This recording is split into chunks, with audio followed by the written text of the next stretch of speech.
Sudarlun, Persiraja Banda Aceh terus memantapkan persiapan beberapa hari menjelang kick-off Liga 1 2021.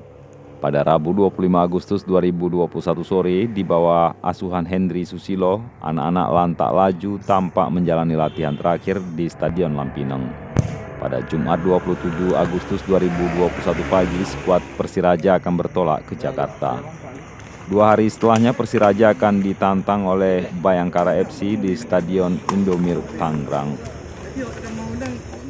Sebanyak 23 pemain akan diboyong untuk laga perdana.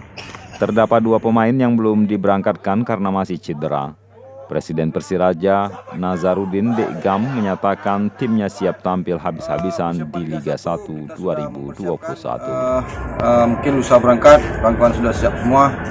Kita sudah lama tidak berkompetisi. Mudah-mudahan melawan Bayangkara nanti bisa sukses. Iya, kemarin kita sempat menghadapi Bayangkara di sini.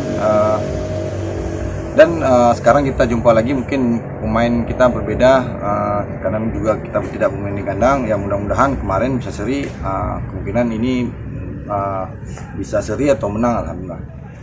Dari Banda Aceh, Muhammad Nasir, Serambi TV.